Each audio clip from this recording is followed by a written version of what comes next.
Sir జనరల్గా ఏంటంటే mutual ఫండ్స్లో అంటే కొంతమంది రెగ్యులర్గా ప్లాన్ చేసుకునే వాళ్ళు ఉంటారు. సో అంటే నార్మల్గా ప్లాన్ చేసుకుంటూ ఉంటారు. అసలు వాళ్ళు ఎలా చేసుకోవాలి?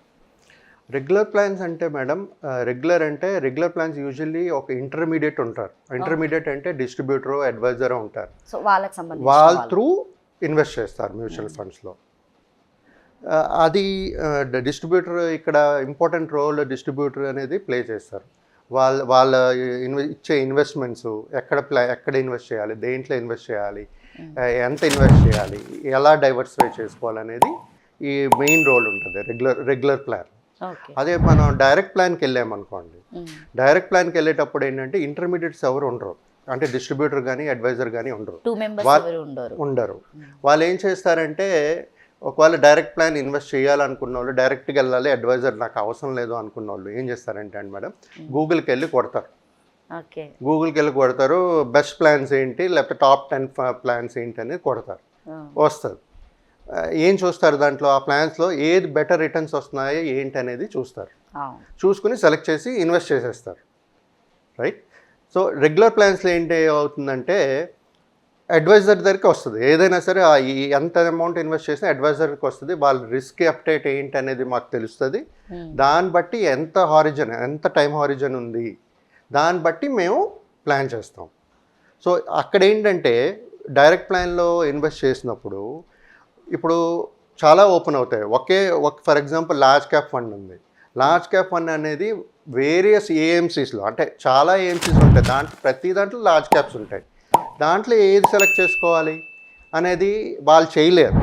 ఎందుకంటే పాస్ట్ పర్ఫార్మెన్స్ చూసుకుని చేసేసారు అనుకోండి, లాస్ట్ టైము మనకు వచ్చిందే రిటర్న్స్ వస్తాయని గ్యారంటీ ఏం లేదు. సో లాస్ట్ టైం 10-15% రిటర్న్స్ ఇచ్చింది అనుకోండి, అదే ఇస్తుంది మనకు అని చెప్పి అది కొనేయడానికి లేదు. లాస్ట్ 5 years పర్ఫార్మెన్స్ వేరే ఉంటుంది, నెక్స్ట్ 5 years పర్ఫార్మెన్స్ ఫ్యూచర్లో ఏదైతే బాగా చేస్తుంది అనేది తెలిసి చేయాలి. సో అది డైరెక్ట్ ప్లాన్స్లో చేయలేరు వాళ్ళు. ఒకటి ఏంటంటే డైరెక్ట్ ప్లాన్స్లో ఏంటి మేడం అంటే మీకు ఎక్స్పెన్స్ రేషియో తక్కువ ఉంటుంది. ఎక్స్పెన్స్ రేషియో అంటే ఒక ఏఎంసీస్ ఉంటాయి కదా, ఆ ఏఎంసీస్ ఆ ప్రోడక్ట్ ప్రమోట్ చేయడానికి ఒక ప్లాన్ ఉందనుకోండి, లార్జ్ క్యాప్ ప్లాన్ ఉందనుకోండి, ఆ ప్రోడక్ట్ని ప్రమోట్ చేయడానికి వాళ్ళు ఖర్చు పెట్టే మార్కెటింగ్ కానీ లేకపోతే డిస్ట్రిబ్యూటర్ కమిషన్స్ కానీ అన్ని ఖర్చులు ఇంక్లూడ్ అవుతుంది. సో అక్కడ ఏంటంటే ఈ రెగ్యులర్ ప్లాన్స్లో మనం సపోర్ట్ చేస్తాం కదా, రెగ్యులర్ ప్లాన్లో సపోర్ట్ చేస్తాం, మాకు అవన్నీ అప్డేట్స్ వస్తాయి. మీకు అప్డేట్ వచ్చిన వాళ్ళకి బెనిఫిట్స్ ఉంటాయి. ఎందుకు ఉంటాయంటే మేడం, ఫండ్ మేనేజరు ఏఎంసీస్ మాతో రెగ్యులర్ టచ్లో ఉంటారు, మాకు అప్డేట్స్ వస్తుంటాయి. నెక్స్ట్ 5 years ఏ సెక్టర్స్ బాగా చేస్తాయి, ఏ లార్జ్ క్యాపా, మిడ్ క్యాపా, స్మాల్ క్యాపా, లేకపోతే సెక్టరల్ ఫండ్స్లో మ్యానుఫ్యాక్చరింగ్గా ఏది బాగా చేస్తుంది అనేది మనకు తెలుస్తుంది. తెలిసేటప్పుడు మేము కరెక్ట్గా చెప్పగలుస్తాం. అదే డైరెక్ట్ ప్లాన్స్ చేసినవారనుకోండి, వాళ్ళకి ఏం తెలియదు, మరి ఈ డీటెయిల్స్ అన్నీ ఏమీ తెలియదు. గూగుల్ చేయడం, టైప్ చేయడం, పాస్ట్ రిటర్న్స్ చూడడం, కొనేయడం. దాంట్లో ఏంటి, డైరెక్ట్ ప్లాన్స్లో మనకి ఎక్స్పెన్స్ రేషియో తక్కువ ఉంటుంది, ఎన్ఏవి ఎక్కువ ఉంటుంది. రెగ్యులర్ ప్లాన్లో ఏంటి, ఎన్ఏవి ఏమో తక్కువ ఉంటుంది, ఎక్స్పెన్స్ రేషియో ఎక్కువ ఉంటుంది. ఎందుకంటే వాళ్ళు ప్రొడక్ట్ మార్కెట్ చేస్తున్నారు కదా, కమిషన్స్ ఇస్తున్నారు, ఆ అప్డేట్స్ ఇస్తుంటారు మాకు, అది మేము మా ఇన్వెస్టర్స్ పాస్ ఆన్ చేస్తుంటాం. సో అది మానిటరింగ్. డైరెక్ట్ ప్లాన్స్ ఏం చేయలేరంటే, ఒకటి అన్ని ఏఎంసీస్లో ఒక ప్లాన్ సెలెక్ట్ చేయడం ఈజీ కాదు ఒకటి. రెండోది రెగ్యులర్ మానిటరింగ్ చేయలేరు, ఎందుకంటే వాళ్ళు ఆల్రెడీ ఎక్కడో జాబ్ చేస్తుంటారు. రెగ్యులర్గా మానిటర్ చేస్తూ ఉండాలి, ఫండ్ పర్ఫార్మెన్స్ తెలియాలి, అన్నీ తెలియాలి. తర్వాత ఇదంతా కాకుండా అప్స్ అండ్ డౌన్స్ ఉంటాయి, మార్కెట్లో పెడుతున్నాం కాబట్టి అప్స్ అండ్ డౌన్స్ ఉంటాయి. ఆ టైంలో ఒక ఇన్వెస్టరు ఏం డిసిషన్ తీసుకోవాలి, అంటే అమ్మేయాలా, ఉంచాలా, మార్చాలా అనేది డిసిషన్ తీసుకోవాలి. ఆ డిసిషన్స్ వాళ్ళు తీసుకోలేరు, ఎందుకంటే వాళ్ళకి అప్డేట్స్ ఉండవు. యాజ్ ఎ డిస్ట్రిబ్యూటర్ నాకు అప్డేట్ ఉంటుంది, నెక్స్ట్ 5 years 10 years ఈ దేంట్లో మార్కెట్ బాగుంటుంది, ఎక్కడ పెడితే బాగుంటుంది అనేది తెలుస్తుంది మాకు. సో ఈ రెండు మేజర్ డిఫరెన్స్ అండి డైరెక్ట్ ప్లాన్కి, రెగ్యులర్ ప్లాన్కి. సో నా సజెషన్ ఏంటంటే నా ఇన్వెస్టర్స్ అందరికీ, ఎవరికైతే ఫుల్ ఫ్లెడ్జ్డ్గా ఫుల్ టైంలో ఇన్వెస్ట్మెంట్స్ మ్యూచువల్ ఫండ్స్లో ఇన్వాల్వ్ అయి ఉన్నారో వాళ్ళు రీసెర్చ్ చేసి అనలైజ్ చేయగలిస్తే వాళ్ళు డైరెక్ట్ ప్లాన్స్లో ఇన్వెస్ట్ చేయండి, లేదంటే అడ్వైజర్ త్రూ వెళ్ళండి. ప్రతి స్టెప్ల దగ్గర మీకు ఎక్కడైతే ఆలోచన వస్తుందో అక్కడ డిసిషన్ మేకింగ్ చేయాల్సి వస్తుందో డిస్ట్రిబ్యూటర్ హెల్ప్ చేస్తాడు, మీకు మీ ఫైనాన్షియల్ గోల్స్ రీచ్ అవ్వడానికి హెల్ప్ చేస్తాడు.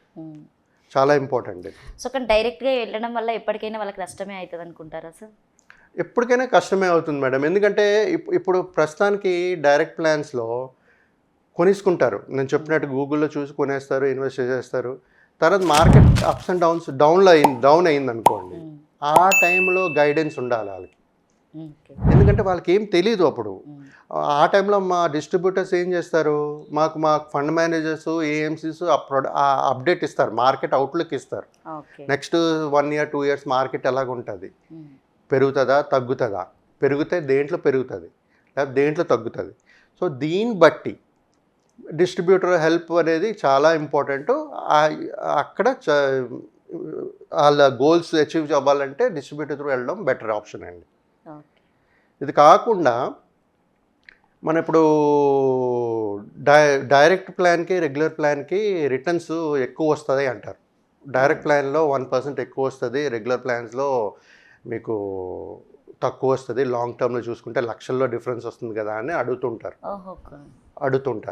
కానీ ఇక్కడ ఏంటంటే వాళ్ళు రియలైజ్ అవ్వలేనిది ఏంటంటే డైరెక్ట్ ప్లాన్లో 1% ఎక్స్ట్రా వస్తుంది అంటున్నారు. కరెక్టే, మీరు సెలెక్ట్ చేసుకుంటారు. డైరెక్ట్ ఇన్వెస్టర్గా మీరు ఒక ప్లాన్ సెలెక్ట్ చేసుకున్నారు, ఓకే. ఇంకో ఇన్వెస్టర్ నా దగ్గరికి వచ్చి రెగ్యులర్ ప్లాన్ త్రూ సెలెక్ట్ చేసుకున్నాం. అదే ప్లాను లార్జ్ క్యాప్ ఇద్దరు లార్జ్ క్యాప్ సెలెక్ట్ చేసుకున్నారు అనుకోండి, వాళ్ళు చేసిన రిటర్న్స్ 12% వచ్చింది, నేను ఇచ్చిన ప్లాను 15% రిటర్న్స్ వచ్చింది. సో అక్కడ ఎవరు నష్టపోతున్నారు, డైరెక్ట్ ప్లాన్స్ అంటే 3% డైరెక్ట్ చేసిన వాళ్ళు నష్టపోతున్నారు. ఎందుకు, వాళ్ళకి ఎక్కడ ఏ ప్లాన్లో పెట్టాలో తెలియక, ఐడియా లేక. సో ఈ విధంగా 1% ఎక్స్ట్రా వస్తుందనే చూస్తున్నారే తప్పించి ఆ ఫండ్ సెలెక్షన్ రాంగ్ అయితే వాళ్ళు నష్టపోతారని కూడా తెలియాలి కదా. సో నా ఉద్దేశం ఏంటంటే ఈ డైరెక్ట్ రెగ్యులర్ ప్లాన్స్కి మేజర్ డిఫరెన్స్ ఇదే. సో నా సిన్సియర్ అడ్వైజ్ ప్రతి ఇన్వెస్టర్స్కి ఏంటంటే, మీకు పూర్తిగా తెలియకపోతే అడ్వైజర్ త్రూ ఇన్వెస్ట్ చేయండి. కంపల్సరీగా అడ్వైజర్ నుండి వెళ్ళిపోతే వాళ్ళకి బెనిఫిట్ అండి. లాంగ్ టర్మ్లో ఎప్పటికైనా ఇంకా వాళ్ళకి ప్రాబ్లమే. లాంగ్ టర్మ్లో చాలా బెనిఫిట్ అండి, హయ్యర్ రిటర్న్స్ వస్తుంది. హిస్టరీ చూసుకుంటే 12 to 18%, 20%, ఇప్పుడు 2-3 years నుంచి చూసుకుంటే 30-40% కూడా ఉన్నాయి రిటర్న్స్. బట్ లాంగర్ టర్మ్ మనం ఎప్పుడైనా తీసుకునేటప్పుడు 12 to 15% తీసుకుందాం. సో మెయిన్ డిఫరెన్స్ అండి. అడ్వైజర్ ఉండడం వల్ల మీకు ఎలాంటి ఉపయోగాలు ఉన్నాయనేది నేను చెప్పాను, అందరికీ అర్థమైనట్టు అనుకుంటున్నాను నేను. సో ఉపయోగపడి ఏదైనా అడ్వైజర్స్ త్రూ వెళ్ళండి తెలియకపోతే. So thank you so much Chandrashekar గారు. ఈ రోజు అయితే దాదాపుగా తెలియని విషయాలు మాకు చాలా బాగా తెలియజేశారు. So thank you. So once again thank you so much. మీకు కనుక ఈ వీడియో నచ్చితే లైక్ చేయండి, షేర్ చేయండి, కామెంట్ చేయండి. Thank you.